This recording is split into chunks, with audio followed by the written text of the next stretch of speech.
So firstly, it's great to see so many faces on here and lots of familiar faces as well. So thank you for joining us this evening. For those of you that don't know me, my name's Scott Chappell. I work for the Somerset Cricket Board and also the lead tutor for coach education in the county as well. As you're all aware, our topic for this evening is making the most out of pre-season, and to share his thoughts on kind of that area, we have Somerset head coach Jason Kerr with us this evening. So a little bit of an introduction to Jason. Started his playing career in the early 90s. He made his first class debut for Somerset against the Torrent Australians. I think he picked up 3 wickets in that innings. Was David Boone the first one, Jason? It was. I'd love to tell you it was a great dismissal, but it was caught square leg. Nice. Doesn't say that in the scorebook, so that's fine. So debut against the Australians.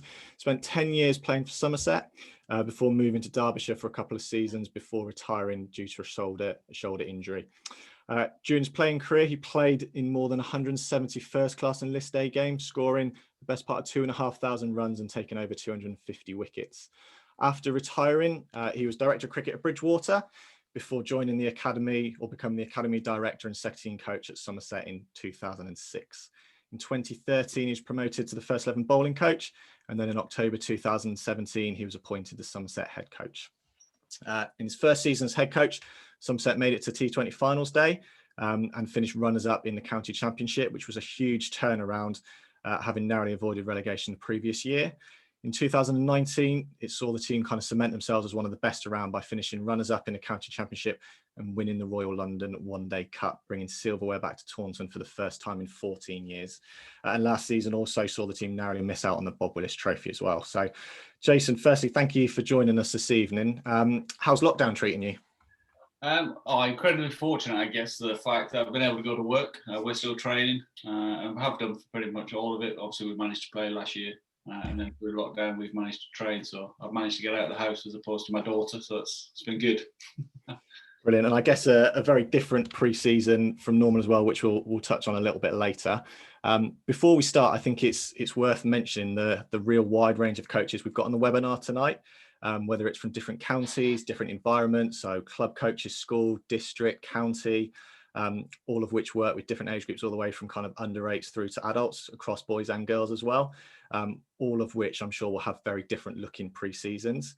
And I'm sure over the next 45 minutes, we might veer off slightly in different directions, but kind of pre-season will be the focus, and Jason's wealth of knowledge and experience from, I'm guessing, around 30 years of pre-seasons and a player, a coach, will, I'm sure, give everyone on here tonight something to take away and take back to your coaching environments at home. We have got the chat box up and running, so feel free to drop any questions in there, and we'll kind of touch on them throughout, or we've got time at the end to ask them as well, and we'll get through as many as we can. If for whatever reason, and hopefully it won't happen, my internet drops out, being in the darkest depths of Devon, Alex Taylor, one of our community coaches, is sat by on hand ready to seamlessly take over if that happens, but hopefully we won't have any issues. And if Jason's internet drops out, we'll be sat here talking amongst ourselves. So this pre-season is going to look very different to normal, and actually may not happen in a lot of cases. So kind of we'll touch on that later, but forgetting that for now, Jason, do you want to kind of talk us through how pre-season has changed for you from kind of your early years in the 90s through to now? Yeah, well, I think first and foremost, it's drastically different. I think, in the early 90s, you'd have 6 months away. So literally you'd be away from the ground. Even the guys that were local would probably have winter jobs, and you might see them pounding the streets for the odd run, but you wouldn't see them do skills. And then we would have a report date back. So you were on 6-month contracts. And my first year, we came back the 1st of April to start the end of April. And you literally came back netted. So it was very different in the sense, in fact, my first pre-season I can remember, I bowled for 3 hours in the morning and bowled for 3 hours in the afternoon. We had lunch in between, and it was only the senior batters that batted. And that's how it was. It was very much a hierarchical, structure within the team in itself. And comparatively, it's very different, certainly to today. When did the change, or was there a noticeable change at any point, or is it just gradually things changed over time? I think it was significant, actually. I think it took some clubs longer to adopt it than others.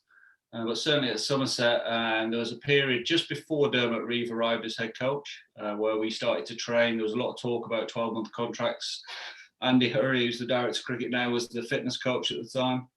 And that hadn't been seen before. No one had a fitness coach. Most of the coaches were managers as opposed to coaches. And so Somerset sort of went through a transition where we looked at training through the winter. We looked at trying to do things over a 12-month period. And then I think when 12-month contracts eventually came to the sport, it was a case of, well, now we're paying you, you're going to do something in the winter. And so people started to look at that differently and start to train then as well. And pre-seasons then became starting earlier, and I guess had a lot more focus. And I guess obviously once you're being paid to be there, it's slightly different. Is that something that players pushed for, or did that kind of just happen almost organically, I guess? It's a little bit of both. I think the older generation probably pushed against it. Because initially it was 12-month contract, but the financial compensation was very small. So it wasn't like your salary doubled. People did earn slightly more, and then there was a lot of pushback from the senior guys because they obviously had earned quite good money and then were having to do a lot more work in essence. And then I think culturally, as environments changed, as academies started, it just became the norm. And if you look at where we are now, for me, it's not seasonal anymore. It's 365 days a year. You're a professional cricketer or you're a professional sportsman, whichever way you look at it. And you're trying to be the best version of yourself. For me, you can't do that if it's 6 months a year. So kind of what does that structure look like now from when the pros get back in November to I guess that first game in March? So again, it's very individual, I think. So even if you go back probably 5-6 years, there was a start day in the winter, November, and it was very much structured around the gym up until Christmas. Then skills started to get integrated after the Christmas break. And then as you work towards obviously the season, it became a bit more sort of your traditional nets, a bit competitive. Whereas now it's very much bespoke. So there'll be guys that go straight into skills in November. There'll be guys, well, everyone will go to certainly have a conditioning and a rehab, if you like, program. But we've had guys that we feel it's necessary doing skills literally from day one. And some of the more senior guys who have probably got less growth, if you look at it that way, their skills start a little bit when we feel it's more appropriate. So it's very much bespoke now, and what individuals' work-ons are, where they are with their careers, and what their development areas are. Okay, nice. So within each individual, there's obviously those different areas. What are kind of the key aspects, those key areas for each player? It's so varied. I think the commonalities that run through is that for the guys to be successful and look to play international cricket, they've got to have a certain fundamentals. So you have to, if you're a bowler, you have to be able to bowl the ball, more often than not where you want to. So wherever you decide you're going to deliver, you need to be able to deliver that skill. Similar from a batting point of view, you need fundamentally a game, certainly a defensive game in domestic cricket. I think we've seen the wickets have changed over the years. Results have become more important for every team. So you need a strong defence off both feet. And I think those fundamentally, if you've got those, you've a chance of playing 3 formats and I guess being as innovative as you like to with the game as well. And I guess for you mentioned about those key fundamentals there being, well, key ultimately. Are there any kind of aspects of pre-season that are non-negotiables for you or kind of really, really important? So certainly within our overarching philosophy, it's slightly different. There's I like to think there's a ruthless pursuit of excellence. We've got a real growth mindset at Somerset, and the guys work incredibly hard. And that's not me pushing them; that's evolved over time. And so I think if you came into our environment as a newcomer, you'd recognise that and think, actually, right, this is it's hard work, and I believe the harder you work, the better your rewards. But I think if you look at it, what's transferable onto the pitch, those fundamentals for me are non-negotiable. So I challenge my coaching staff to do the boring stuff, to do the hard yards, to make sure that guys have got defence, real simple stuff in earnest, to make sure their eyes are level on release. All these things that we see in players, young players, and more senior, is trying to give them the best chance to perform consistently. So whether that's a robust fundamental action to deliver their skills, or whether actually from a batting point of view, it's simply on release, eyes are level and they're still and they're ready to move either way. And then within that, they have to have a defensive game. The increase now, I think if you go back 10 years, a lot of people look to nick people off. Now it's bowled LBW, and there's a lot more lateral movement in the game. People have developed different skills. So for me, they run through the core of what we're trying to do, and that message gets delivered through the academy and through the pathway as well. There's actually quite a few interesting things there, which we'll touch on as well. But that one there around having a real defensive game, people look at now as players kind of not valuing wickets, much more focused on being kind of aggressive. And I mean, I guess almost the Indian game, albeit a lot has to do with the pitch on that one, but kind of people almost feeling that that's not as important anymore, but kind of you're stressing that for you guys it still is. Absolutely. It gives you confidence to be able to play on surfaces like that. You know, when the ball's doing more than you anticipate, often the anxiety levels rise, the uncertainty in what we're trying to do and what we're trying to apply from a method becomes clouded. And then you see rash shots, you see people panic, and it's trying to hit you out of trouble. For me, that doesn't work. I think if you can harness the game, develop a method, really understand that, then you'll have the confidence and the skills to adapt and play on any surface. So we are incredibly innovative at Somerset. We have a lot of experimental sessions and try and raise the ceiling on what guys are capable of, but it'll always be underpinned with fundamentals that will hopefully stand them in good stead across all different surfaces, and as more importantly, as they move up the ladder towards international cricket.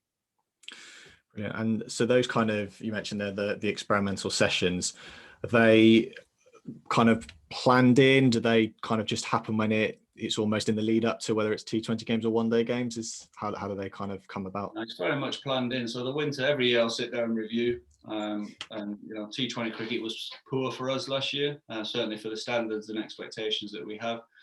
So there's been a focus on that. I was going to say a key focus, but we've certainly not left anything else behind. But so some of the guys is looking at opportunities, how you can score off people's best ball in T20 cricket.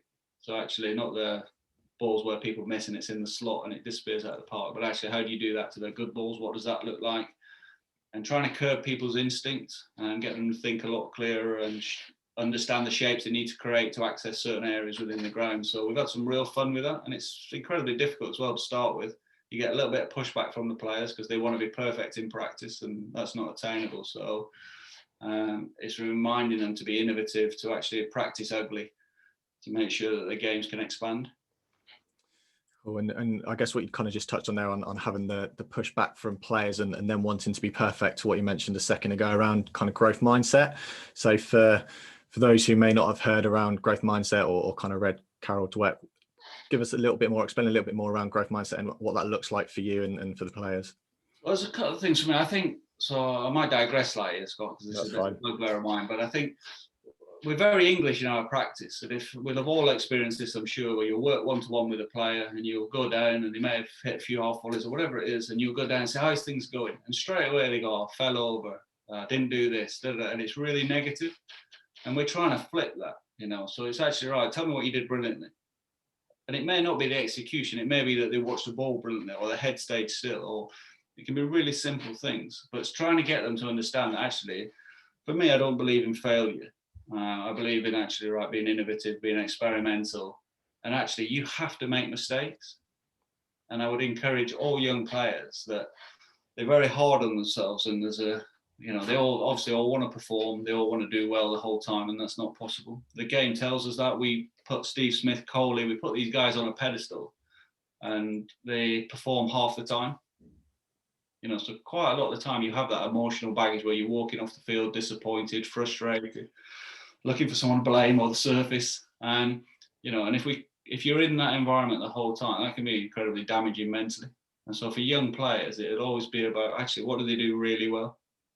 And get them to enjoy it, to have fun, to be experimental with it, and look out for those fundamentals within it to make sure we're highlighting those. And so I get frustrated when we talk about failure in practice. There's no such thing.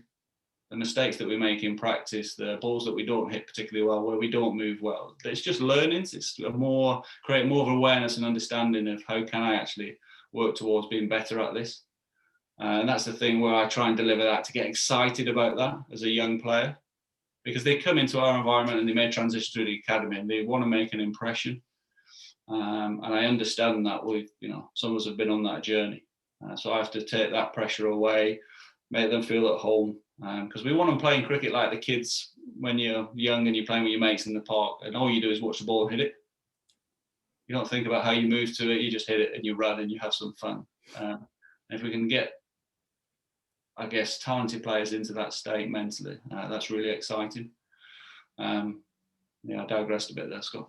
No, that's no problem. So I guess, so almost those sessions where everything works perfectly, everyone is brilliant, every ball, actually the amount of learning that's taken place within that session is fairly limited. And at some point, those players are actually going to get bored of that challenge being too easy. So I guess the important thing is how you make, or how you create that environment where they're allowed to make those mistakes and allowed to learn from them.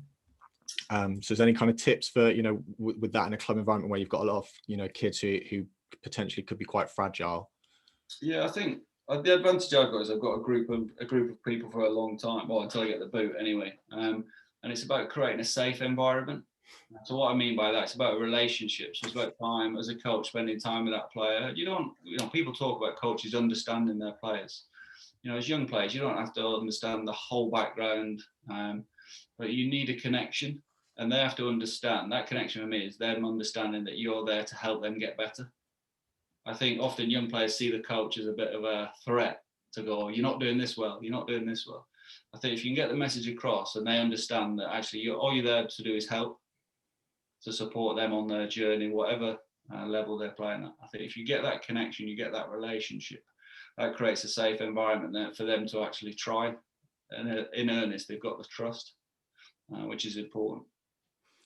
So there's a real environment around within training with being able to learn and grow and make those mistakes and that kind of thing. How does that translate when it goes out into the middle and you've got, whether it's a batter or bowler who keeps making those, whether it's similar or same mistakes, kind of how does that then move forward from there?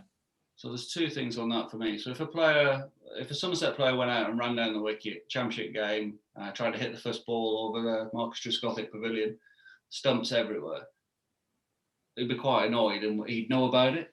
However, if he came to me and said, that's the way I want to play my game, I believe in cricketers being the cricketers that they want to be. And he'd invested a huge amount of time and he practiced that. And he practiced against bowlers, he practiced it against new ball. Even though I may disagree with that being the right method, I've got no issues with that because he's invested time and he feels that's the way to go. So it's quite a left field example. But if people have done the work, for me, they'll never get a bollocking, for want of a better phrase, to go, why have you done that? I'll never question that. If that's not a method that's successful, then my job's to help them find another method that is successful and to work with them. So it's important not to chastise and to make them feel like they've made a mistake. Again, being there as a support network. So I'm a huge believer in cricketers being the cricketers that they want to be. I'll give you an example. We've got one player who's in his own mind is a batter who bowls. Now his record with the ball is phenomenal. And he's gone on a journey. And there's an element of frustration early in his journey, certainly early in his career, when he was getting wickets and batting at, say, 8 or 9. He didn't want to play because he'd come into the game as a batter. And we've had to work really hard with him. But the point being that some young cricketers see themselves as Josh Buttler or Ben Stokes or whoever their idols or heroes will be. We have to doesn't want to play. Brilliant. And I guess so you kind of mentioned then about talking to those players and understanding what they want to play like and that thought process. So I guess is there a conversation then, if I'm sure it will happen in club cricket, particularly junior cricket, every game when you'll see a kid do something and you'll think, why on earth have they done that? You wouldn't do that in a million years. But actually, if afterwards you sit down with them and have that conversation and they can kind of explain what they're trying to do, whether it's the right thing or the wrong thing, potentially, it's the fact that there's a thought process going into it as opposed to, I don't know, really, I just felt like doing it. Yeah, and I think they're the difference. Someone just does it for the sake of it because they saw on TV the day before. It's a slightly different conversation. But that for me would be then, right, let's invest some time in it. If you want to play that, was it the right time to play it? Which is always the right time when it's successful. It's never the right time when they get out. And that's the thing with watching at the sides. And it is for me. I've got a huge amount of empathy for players, and so you have to try and understand what their rationale is, what their thinking is, and understand their why. And it's difficult because if you see young players and they want to be 360 players, well, more often than not, they've not done enough work or practice to actually play that way. They'll have seen it on TV, etc. So the danger is that we discourage that, and that's the bit I don't think we can do.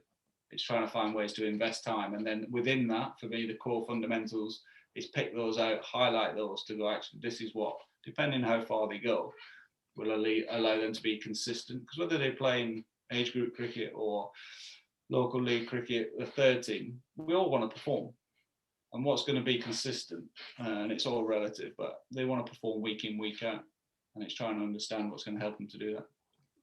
Brilliant. So I guess there's from the program where you've got players that are professional players that kind of you have a say over where they are and what they do, and plenty of support coaches around you. Kind of back in club junior sections with maybe one coach for an age group and possibly a parent helping and that kind of stuff. How do you feel that can translate across to them, or what are kind of some of the key things and messages for club coaches to get across, and what their pre-season may or may not look like? I think the first thing for me is fun, is enjoyment, is engagement.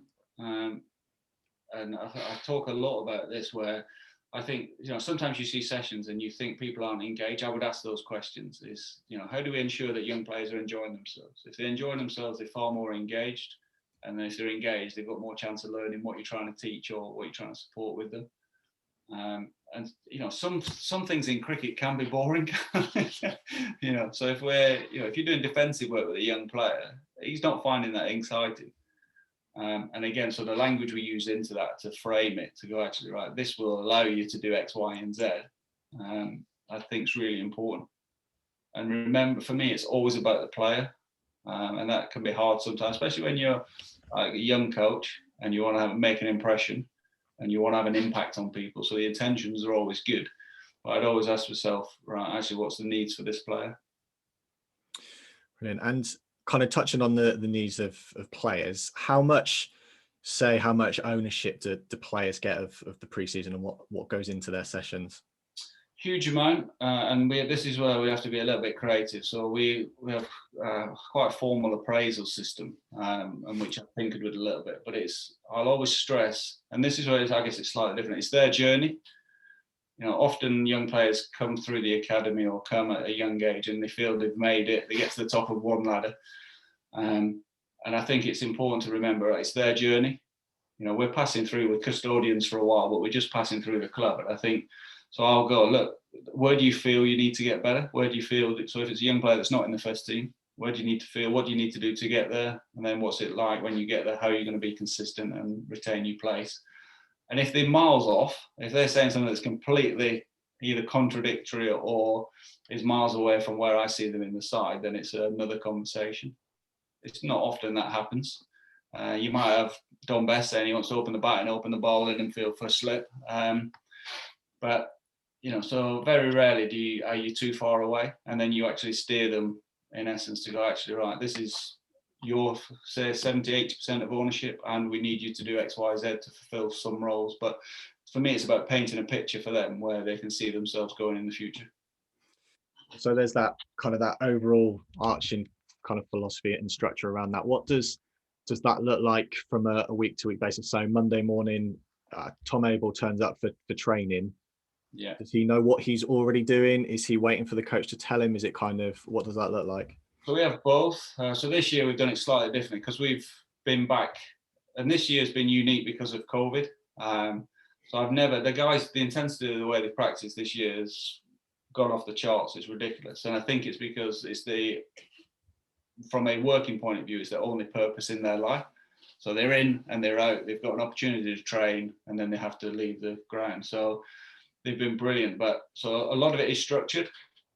So they'll have some input into what the content of it is, and I'll structure the program. And then every now and then we pull back as coaches and they run it themselves. So they work together as a group. So we've done that twice this winter where they facilitated. So I've appointed head coaches and they've been responsible for 6 to 7 players each.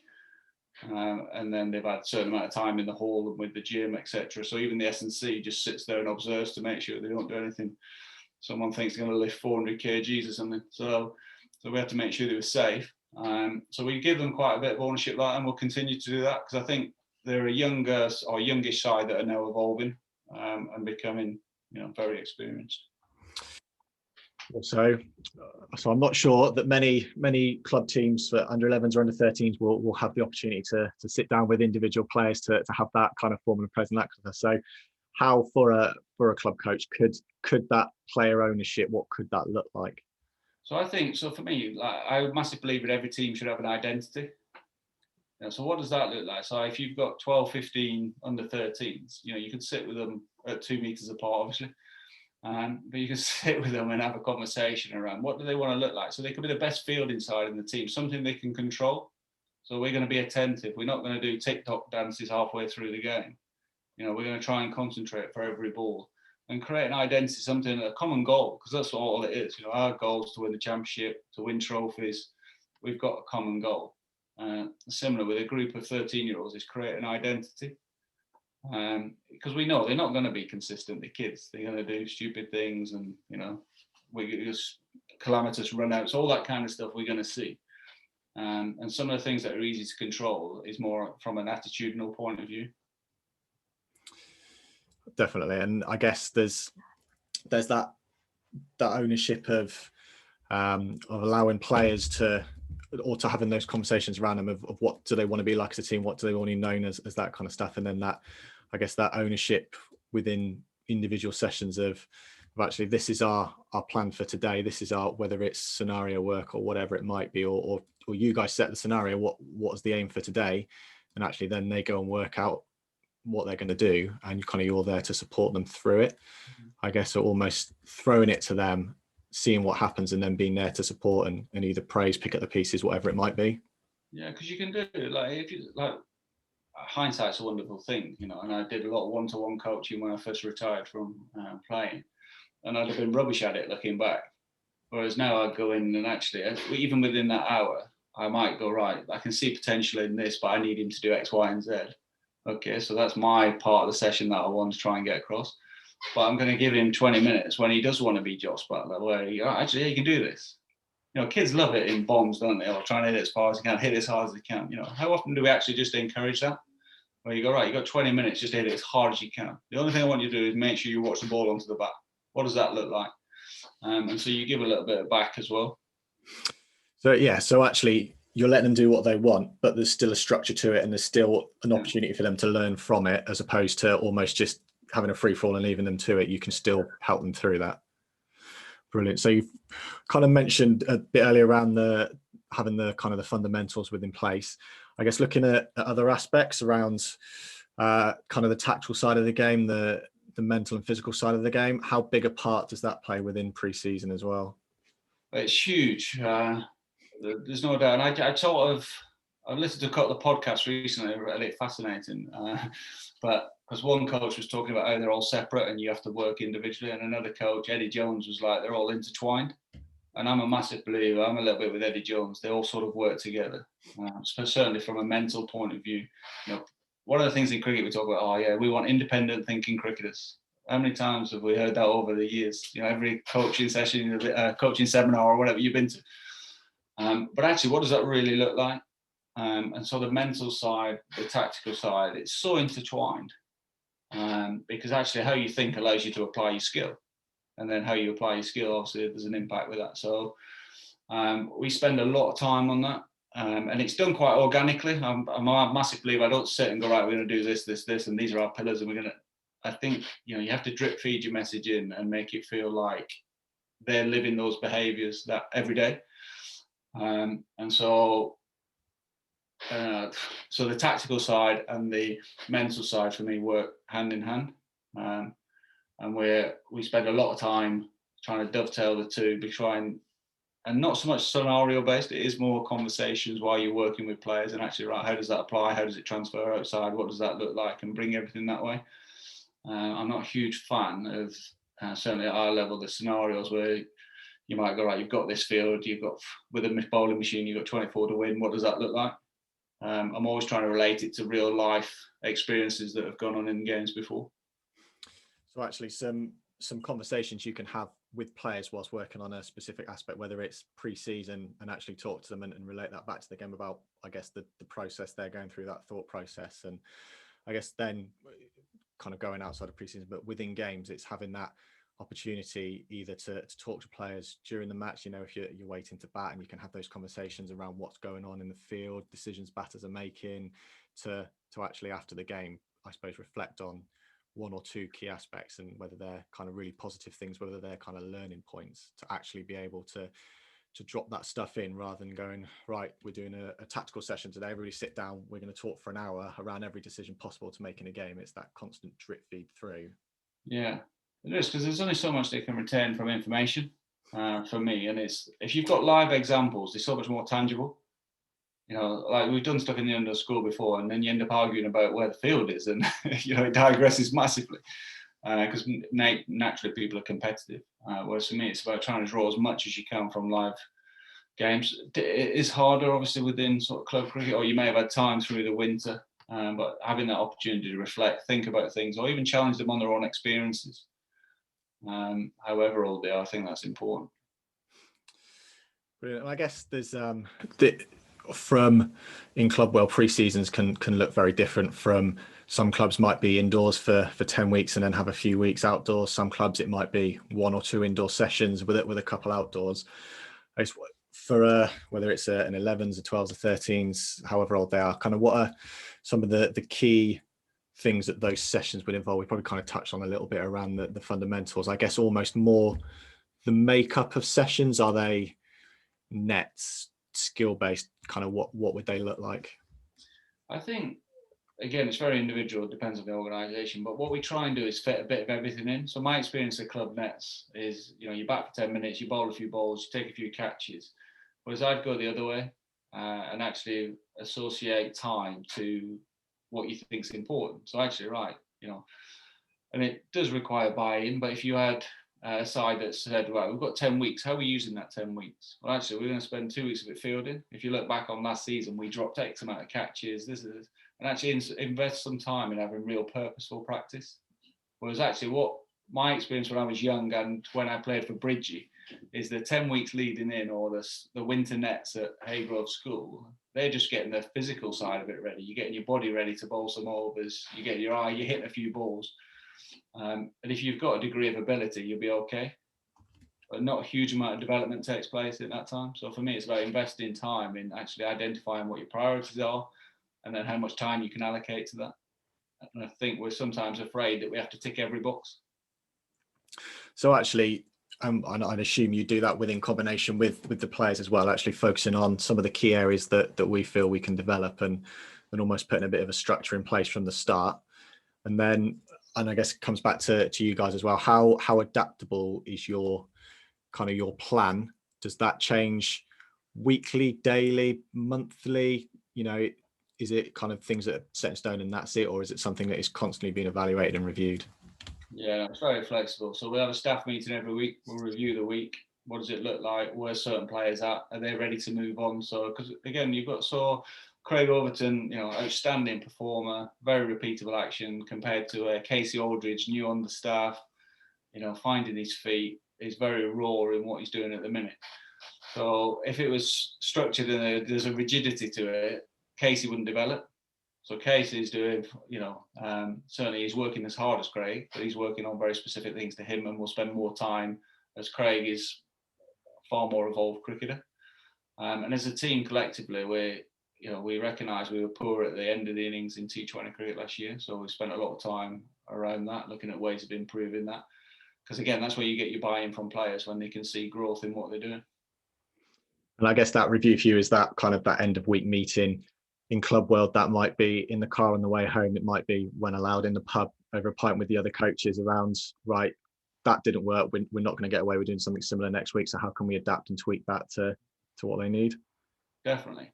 And I think it's also recognising the things you do well. That's one thing we do. Is actually, right, what was brilliant this week? And it's only something that we've brought in, because I was really, so I'm incredible. The staff must hate me because I push hard, and I want us to be the best team in the country.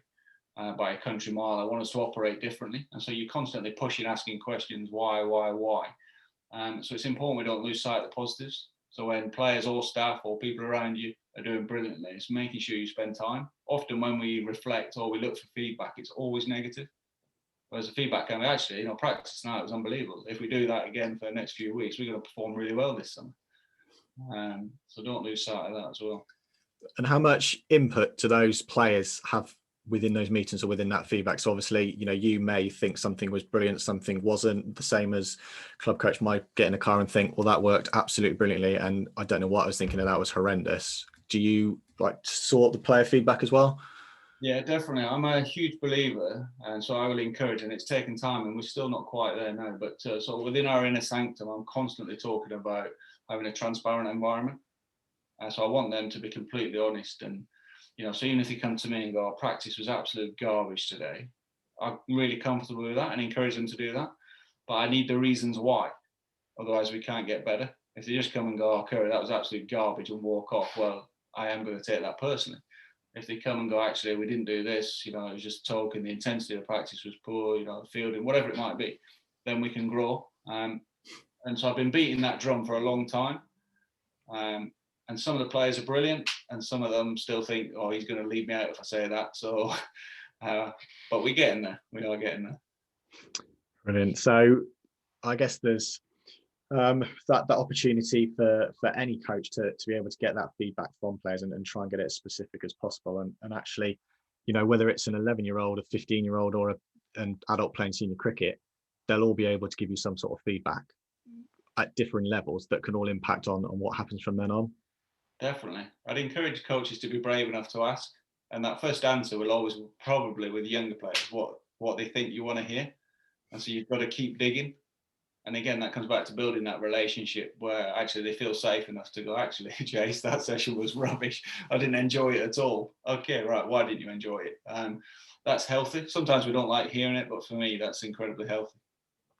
Brilliant. And I guess moving on a little bit to this year, which is going to be very, very different. So hopefully the playing season will be as normal as possible, but pre-season we've missed out on everything indoors, so it's going to go straight outdoors. So for kind of those clubs who are going to be seeing their teams start middle of April, may get one or two sessions with them before their first game. What would some of the key things for those sessions to involve, kind of just to almost get their players back to cricket, I guess? Make sure you get your front pad out of the way. Look, I think, again, one of the things that surprised me last year, so if I look back, is that obviously with COVID, everything got pushed back and we didn't really have a pre-season. And there's a lot of traditional thinking around, you need X amount of time to build up this, that, the other, and depending on obviously the age, but they won't have forgotten how to do it. So it'll come back really quickly. But I guess for me, the challenge will obviously be surfaces, getting back out outside. They'll be so excited to get back outside and be buzzing. It's actually right. How do you use that? How do you fuel that intensity and energy into your practice and getting ready to play? And for me, not hiding behind, "Oh, we've not had X amount of time to prepare." It's actually, I think that could be real advantageous. And then you set up a structure that whatever time you've got, it's utilising that time the best ahead of whether it's the first game or first practice. I think ultimately kids are pretty resilient on the whole, aren't they? And they kind of just pick up and run with it. And I guess there's the potential there for actually to get in contact with those players now. And kids have been learning from home. They've been doing PE from home, whatever it might be. And I'm sure some clubs and coaches out there will have already started doing this stuff. But actually, what can you give them to be doing now for the next month or so before you season that's kind of just going to get them in that slightly better place and ready to go back? Yeah, there's so much you can do. So through COVID, the initial lockdown, we were unsure of when it was, and we'd started to prepare for the season. So a lot of the bowlers had got their loads up, and we work on a chronic workload, and the sports scientists do their bit. But it was right. So we had guys running up bowling in the street, bowling at a wheelie bin, and then we had feedback. Ollie Sale, for example, was doing some work. It looked like he had a very nice house, or certainly his parents did. But down at the bottom of the garden, he's running in, and he'd set up his own Yorker practice. So he had real purpose to his practice. It wasn't just about keeping his loads up. It was actually, well, if I'm going to bowl, I'm going to do it properly. What does this look like? Similarly, loads of catching drills. I know Drake's from the cricket board was putting loads of innovative drills that people can do in the garden. And it's having that level of engagement. And it may take us as coaches just to poke a few people to say, "Look, come on, let's be ready. Actually, we're 2 weeks away, 3 weeks away. Right, let's start that process now." And be, again, ensure that it's trying to be as fun and innovative, set of challenges as a team. For example, you go back to your under 13s having an identity. Well, actually, between us, we're going to catch 3,000 balls before X date. What does that look like? And they have to video it and send it in, that kind of thing. So I think you can be really creative with it before you get going on grass. Brilliant. So that kind of real opportunity there to engage those players early. And I guess that sort of leads on a little bit to I guess, a normal pre-season. And for you guys, a pre-season, you might have players playing abroad, off in tournaments, left, right, and centre. So I guess sometimes you've got certain players, then the next week you've got different players. Within club world, that might look like little Jimmy is not here for this week, and the following week someone else is missing, and then a family go on holiday and this kind of stuff. So how do you kind of manage players missing different aspects of pre-season, and how, I guess, in club world would that look, and what, almost along similar lines of what we just spoken about there, to keep those players with everyone else? I think the huge advantage we've got, and we're starting to live our lives this way, aren't we? So with technology, you can stay in touch with people. So we've got Tom, Abel, Lewis, and Bance at the PSL. Yesterday I had a meeting with Abe and Lewis regarding some stuff. So you're very aware of where they're at as cricketers and workloads, etc. So you've got one eye on that, and it's getting harder.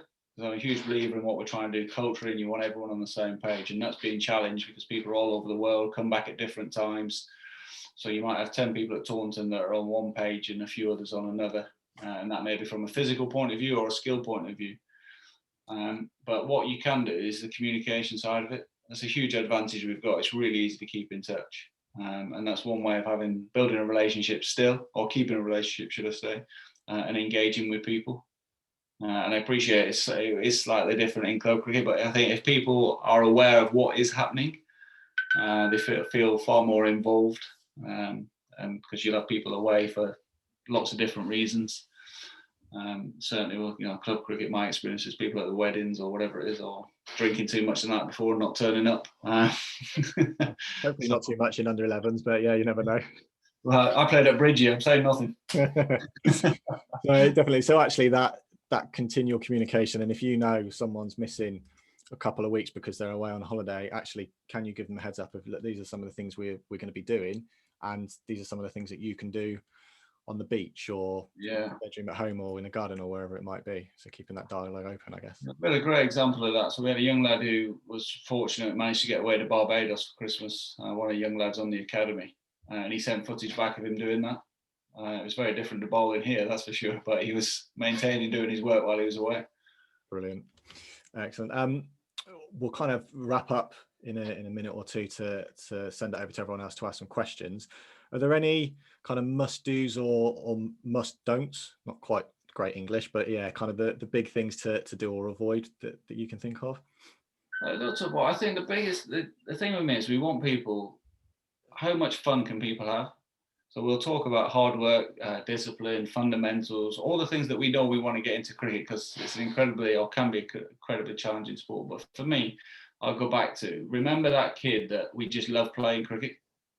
So you might play cricket a game under 11s, and then when parents went into the bar, you're outside whacking it. The bins, I've got a vivid memory of the bin being the stumps, playing cricket with my mates at my local cricket club and doing it for hours. Some of the best times we have. How do we get people into that state? Because there's no moaning there. There's no, oh, this is boring, this is frustrating, da, da, da, da. You just really enjoy playing the game. And enjoyment's huge. Whatever environments we're setting up for young players, however challenging it may be from a skill point of view or physical point of view, is ensuring that they're enjoying themselves. Do we ask that question enough? I don't know the answer to that. But I'm certainly, I've got some old boys in the team, but I'm trying to make sure that they, enjoy themselves like they did when they were kids. And I think we probably quite often don't give kids as much credit as they deserve. They learn to walk by themselves, they learn to talk by themselves, they learn to make games up, whether it's in the garden, at school, or whatever. And kids are incredibly creative, and kind of I guess our challenge, like I said, is to allow them to continue to be creative, and it may be put into a slightly more structured practice with kind of some real learning from it, but actually allowing them to still be creative and still test what they're capable of. Yeah, definitely. I don't know if I should say this, but I watched, I'm going to anyway, but I watched, my daughter played 2 T20 games in a day last summer. It must have been last summer, but she played 2 T20 games. She faced 2 balls or 3 balls and bowled 1 over. And most of the team at one point were tick-tocking, and they were there from 9 till 3:30. And then, so she gets in the car, I was like, I was that, yeah, all right, usual stuff. And I was thinking to myself then, if those coaches have got that group of girls together, for an hour, set up a competition and said, right, I'm going to underarm it. We're going to see who's going to hit it for this market, right? Who's going to hit it, da, da, da. Then they got in the car and gone, oh, that was amazing. Absolutely loved it. And that just, again, it resonated with me because it made me think, actually, if they walk away from like every session that you do and they go, that's unbelievable, I can't wait to go back, you're winning. If they get in the car or they go home and they go, it was all right, you're not winning. Definitely. Brilliant. I think that's a great place to hold the conversation there. Thank you very much, Jason. So feel free, guys, to put any questions you have into the chat box. We had one that went in very early from Steve Croucher about sending me the bill for his Sauvignon Blanc. If you can find my address, Steve, feel free to send it to me. That isn't a problem. I'm happy to ignore it. But otherwise, guys, type away any questions that you may have for Jason.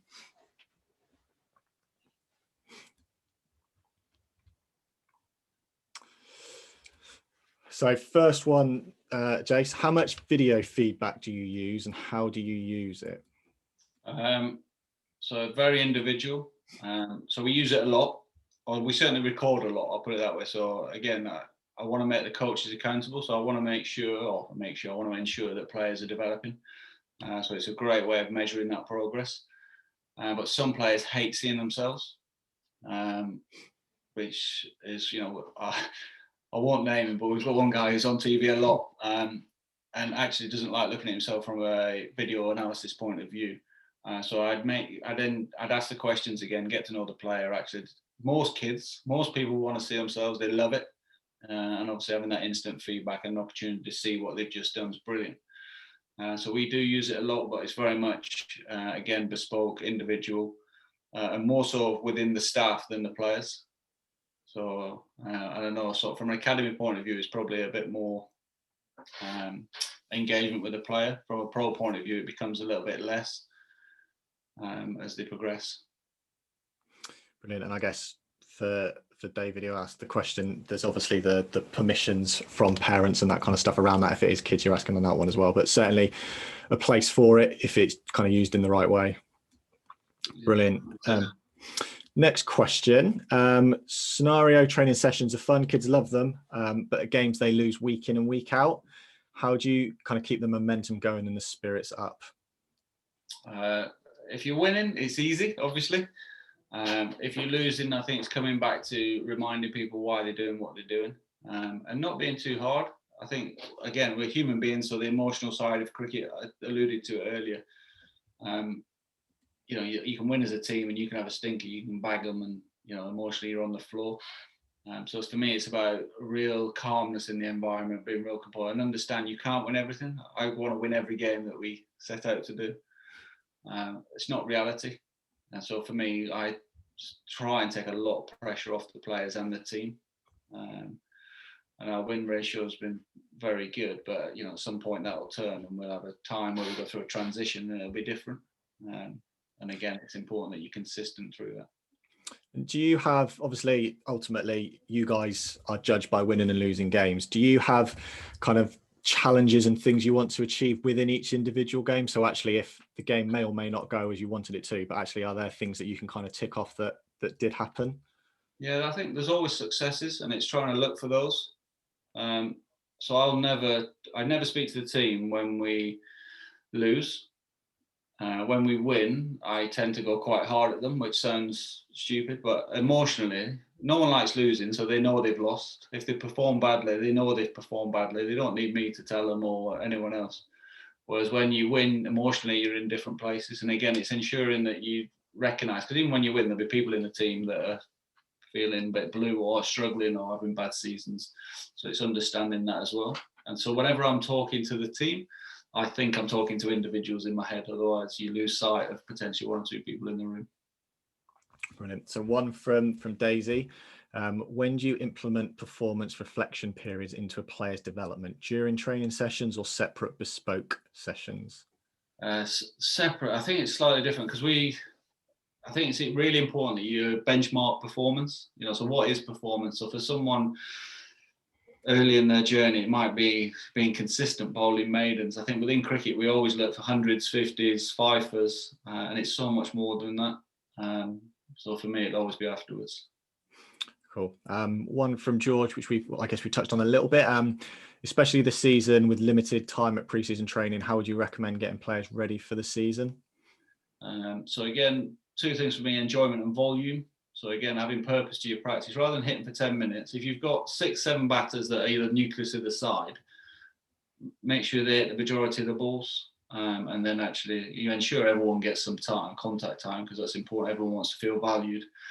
But the guys that you need to perform sooner rather than later will need more contact time, whether it's bat, ball, field. So prioritise the skill. Brilliant. And there's one slightly off topic, but we'll go with it anyway. A few players around the world have turned professional or got to the next stage recently who are over the age of 25 and mostly didn't come through traditional academy pathways. So do you think there are enough scouting open trial days to scope out potential talent from club cricket? I don't think there's enough. I know that there's a huge amount of work going on at the minute, and Steve Snell and his team are looking at it. So there's a huge a new project from a scouting point of view. So that's actually a really exciting project, a little bits of that I've seen, because there is a danger that it becomes too institutionalized. And obviously we've got a huge area that we're fortunate to have, so we need to keep looking. Brilliant. In match training situations, when you've got kind of a real mix in your quality of players, how do you give everyone a fair crack at the whip? Or how do you almost match up those players to make it? Yeah, I think that's the key, is trying to match them up. Because for me, and it's really difficult, especially with younger players, it's trying to make them feel valued and not upsetting anyone. But the better players need to work with the better players. And if you can create an environment where, I'm not sure what the right phrase is these days, but players that aren't demonstrating as much ability, is create a really challenging environment for them to ensure that they do develop, but they can also then see. And so to me, it's almost trying to ensure that you get as much contact time into everybody. But there's no doubt for me, the better players working with better players will drive standards. And we need to try and create that as much as we can. Nice. One from Jack. How do you go about gaining that buy-in from senior players when looking at making significant changes to pre-season programs? So they're involved. I think it's important. So I'd ask questions. We've got a great set of lads, so unfortunately there's not huge players that you manage that may be disgruntled, or so there's, you get your frustrations through the summer, there's no doubt, but we've got a great set of lads, but it's important they're involved in the process. And they'll always ask. We've got, touch wood, we've got a great environment at the minute where they'll ask questions. So they're like, why are we not going to Dubai? Is one question. But they'll ask. Did Ollie and Lammers, who I was recording some stuff with earlier, did mention that they've normally got a pre-season trip to look forward to. And absolutely. So they're normally very spoiled, but what it leads to is actually, right, what does it look like? Right, when are we getting our own grass? So they ask a lot of questions, and it's important we keep them involved in the process as well. Because like I said before, it's their journey. It's, we're not playing, are we? They are. So actually, rather than going to them and going, right, this is what we're doing this year, it's right, talk to me about what you want to do, what it looks like. Here are some of my ideas. Let me hear your ideas, and that combination between the two. Good. One from Sophie Luff. What percentage of what players work on is self-led or coach-led? I'm guessing it depends on the individual, but how do you get that balance? Yeah, it's very much, it's bespoke, but it's, again, I think I alluded a little bit to earlier. So they'll have an idea. So reflections of every year sets what they're going to do in the winter. And unless they're the new players to the staff, where we'll go, right, actually, we've identified this is what you'll need to work on. And if it's completely left field, often they know. So it might be, so I will use a live example. So Will Smead came into the team last year, played a few games. One of the games was outstanding, demonstrated what ability has got. Within the other games, two things stood out. One, that actually he's not quite developed a method with a short ball. And actually, when he absorbs a few dot balls, actually his rotation of strike. So there's two things that, relatively easy to identify. So you sit, have a conversation. And if he misses those, you dig a little bit deeper. But during a conversation, Smeedy was like, look, I really want to work on this, and that's your in.